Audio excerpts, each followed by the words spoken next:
Yo, c'est Yami Red. Salut à toi, jeune dueliste, si je me permets de te contacter. Ah non, mais tu vas pas t'y mettre toi aussi? Bisous. Avec la sortie de l'ascension des duelistes, je me suis dit qu'il était peut-être temps de faire un épisode sur Gaïa. Mais est-il possible de parler de ce guerrier sans aborder Soldat du Lustre Noir? Ben, je crois que la question elle est vite répondue, hein. Encore? Mais effectivement.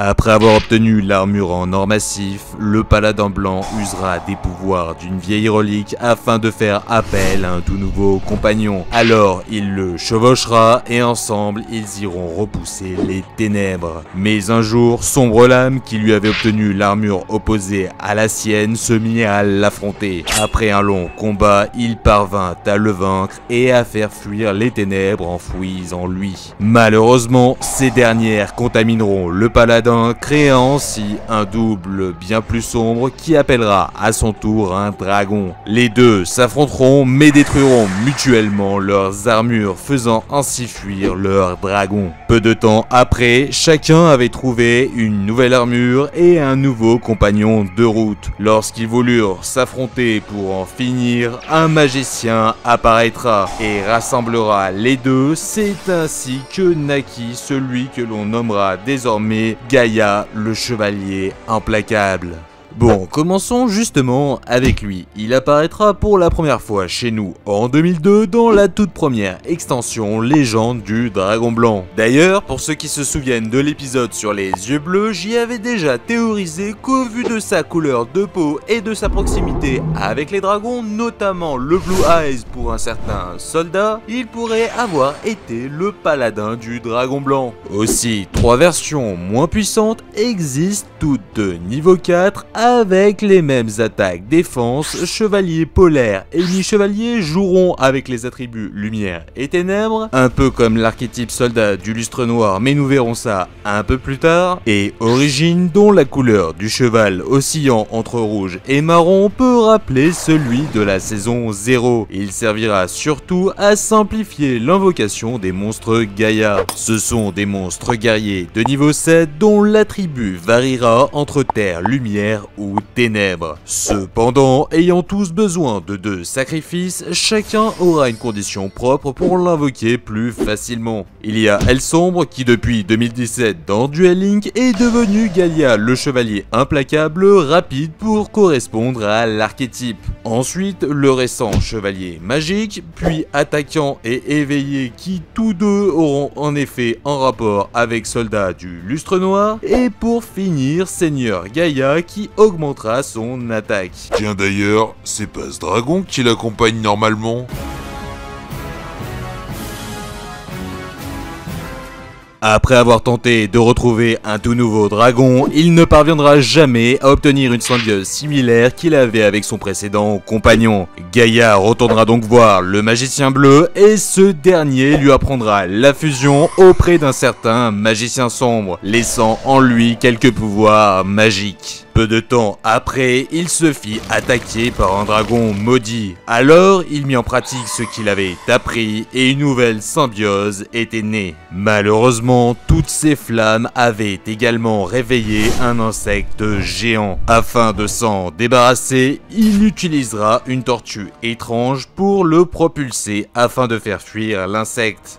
En revanche, le dragon partit également emportant ses armes. Arrivera alors un gardien celte ayant vu toute la scène. Il lui donnera de nouvelles lances et lui rendra son cheval qui avait changé de couleur et était devenu bien plus rapide. Puis il lui proposera de rejoindre le général Fried dans une grande guerre interdimensionnelle, ce qu'il fit. En chemin, ils subirent une attaque flamboyante dévastant tout sur son passage. Il s'agissait s'agissait bien une nouvelle fois du dragon maudit. Gaïa l'attaqua pour l'affaiblir, puis saisit sa chance et réessaya la fusion, qu'il réussit, ce qui lui permit de le calmer. Comme précédemment, toutes ces flammes n'avaient fait qu'attirer l'insecte géant qui est revenu bien plus puissant, et il était parvenu à empoisonner le dragon. À ce moment, dans une autre dimension, une lumière se mit à briller dans le ciel. Apparaîtront de nouveau Gaïa. Sabre expliquera qu'un autre Gaïa du multivers est en danger et qu'il a besoin d'eux car il est très important. Alors les trois rejoindront le Gaïa en difficulté. Chevalier et dragon fusionnèrent, devenant Gaïa draconien assez puissant pour vaincre l'insecte. Mais il mourra également, tout comme le dragon maudit à cause du poison. Alors Sabre lui expliquera qu'il est destiné à devenir le plus puissant des Gaïa. Mais avant de fusionner avec un dragon, il devra se renforcer grâce au pouvoir du rituel.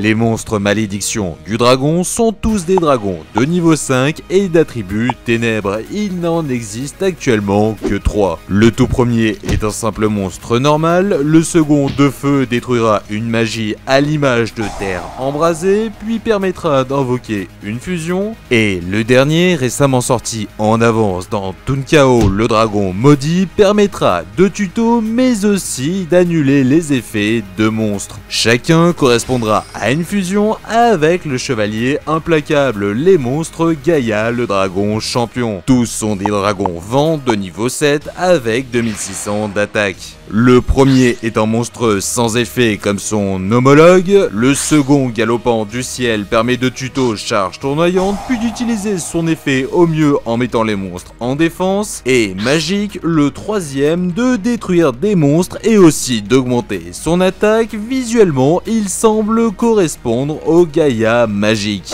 D'autres, un peu hors série, représentent des versions alternatives de l'extra deck. Chevalier Gaïa, force de la terre pour les synchros, Sabre Gaïa, l'ombre de l'éclair pour les links, Dragon Gaïa, le chargeur tonnerre pour les Xyz, et Gaïa draconien, chevalier universel pour les fusions. Tous auront pour point commun les monstres sans effet. Les deux premiers n'en possèdent pas, le troisième, bien qu'il en ait un, n'a pas d'effet déclencheur en utilisant ses matériels Xyz, et le dernier est immunisé contre eux. Niveau support, nous retrouverons le magicien bleu expérimenté, un des 4 magiciens permettant d'invoquer des monstres de Yugi. D'ailleurs, en parlant de magicien, Cavalerie des Ténèbres semble être sa fusion avec le magicien sombre. Toujours en restant sur les monstres de Yugi, cette amélioration de tortue catapulte permet d'invoquer plus facilement Gaïa et malédiction du dragon. Mais ce soldat, c'est aussi un monstre Gaïa, le chevalier implacable. Exact, il peut s'invoquer un sacrifiant en Gaïa le dragon champion et aussi tuto un guerrier de minimum niveau 7. Bon, vous l'aurez deviné, son design est clairement en lien avec l'archétype qui va suivre dans cette vidéo. Après avoir rassemblé les éléments nécessaires, il mit en place le rituel du chaos censé réveiller les pouvoirs de lumière et de ténèbres sommeillant en lui. Une porte du chaos s'ouvrira, il foncera dedans et se retrouvera éveillé par les ténèbres, devenant ainsi le soldat Gaïa. Il n'était au final pas devenu aussi puissant qu'il le souhaitait, le rituel semblait avoir échoué. En revanche, son conflit intérieur le divisa une nouvelle fois entre lumière et ténèbres. Les deux tenteront donc de ne refaire qu'un, mais le chaos généré créa un nouveau dragon surpuissant. Afin de l'aider dans son combat, Sabre apparaîtra et lui donnera ainsi toutes ses forces, lui permettant de vaincre cette créature. Du moins, c'est ce qu'il croyait. Le dragon venait d'absorber ses pouvoirs chaotiques, le rendant bien plus puissant. à son détriment, ce qui le fit rajeunir. Puis, d'un souffle, le soldat fut séparé en 3. Les jeunes guerriers s'enfuiront afin d'essayer à nouveau un rituel. Les 2 chevaliers donneront leur force à Émissaire du Chaos, alors il subira une transformation puis deviendra un super soldat permettant d'en finir avec le dragon, laissant derrière lui un nouveau portail chaotique. Ce dernier attirera des dragons blancs aux yeux bleus qui se mettront à attaquer le soldat, mais il parviendra à bloquer chaque attaque. Alors les 3 dragons fusionneront et lanceront une attaque ultime.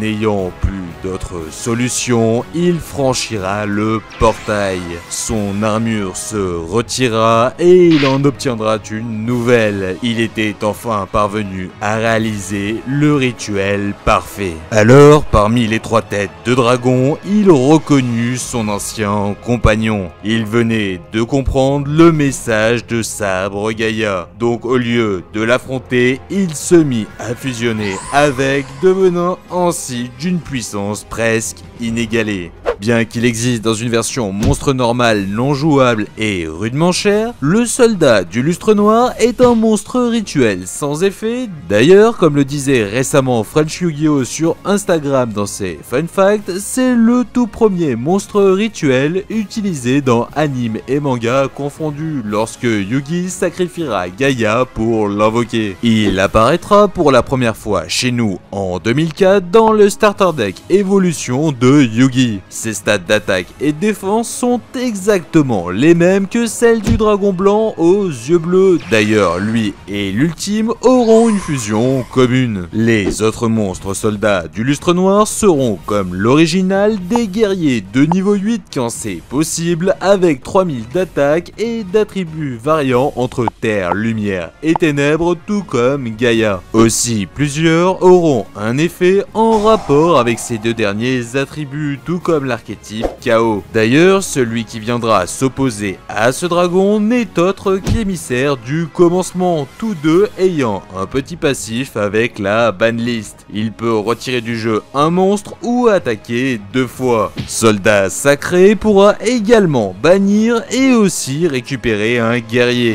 Émissaire du Crépuscule lui semble être un mélange visuel des 2 précédents. Il pourra bannir un monstre ou bien temporairement une carte de la main. Une théorie intéressante existe sur ces 4 monstres. Le premier représenterait la divinité égyptienne Khepri, symbolisant le soleil levant. Le second pour Ra, lorsque le soleil est à son zénith. Et le troisième pour Atum, symbolisant le soleil couchant. Tous 3 étant des représentations du dieu soleil Ra. Le 4e serait donc son ennemi Apophis, symbolisant la nuit et étant la personnification du chaos. Oh, effectivement, maintenant que tu le dis, tout semble avoir un sens. Aussi, Commencement et Crépuscule auront des versions plus jeunes servant avant tout de sacrifice rituel pour transmettre les effets des émissaires aux nouveaux monstres. D'ailleurs, un 3e enfant soldat existe supportant Gaïa et Lustre Noir, mais lui semble être une version jeune du second monstre rituel super soldat équipé de cette armure. Il pourra faire de gros dégâts au point de vie, mais aussi appeler un monstre Gaïa une fois détruit. Assez récemment, un tout nouveau monstre est sorti, il s'agit du tout premier Chaos Link. Soldat du lustre noir, soldat du chaos avec 2 effets rappelant émissaire du commencement et un autre augmentant son attaque.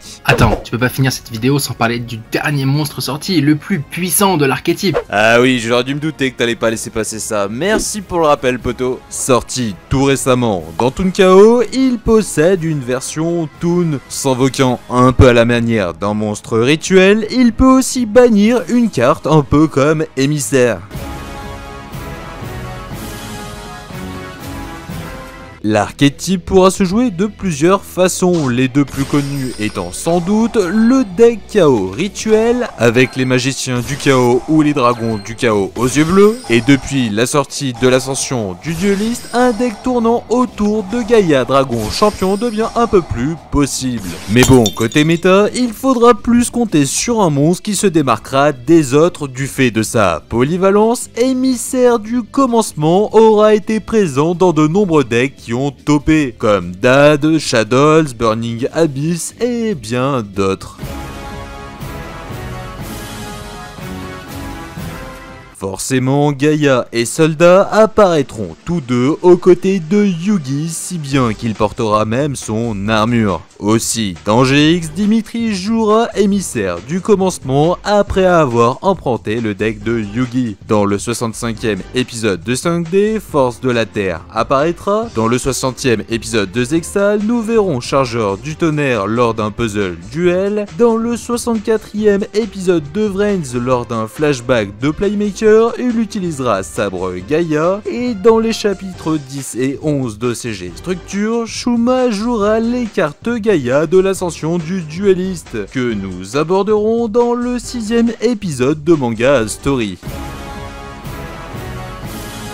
Et voilà, cette vidéo est désormais terminée, j'espère qu'elle vous aura plu, n'hésitez pas à me le faire savoir en commentaire. Bon, je tenais aussi à rappeler que comme pour Hero, il n'existe pas vraiment de lore officiel pour la plupart des archétypes d'anime. J'ai donc tenté de construire celui qui me paraissait le plus probable au vu des nombreuses cartes existantes. D'ailleurs, si vous voulez en savoir un peu plus sur le lore de Sombre Lame, l'opposé du Paladin Blanc, c'est ici. Et pour l'épisode sur Buster Blader, un autre guerrier de Yugi, ce sera là quand il sortira. Allez, ciao! Savais-tu que 100% des gens qui ne se sont pas abonnés à cette chaîne n'ont jamais pu franchir le portail du chaos et ainsi pu devenir surpuissants? Alors j'ai une question pour toi. Non mais il continue hein! Abonnez-vous!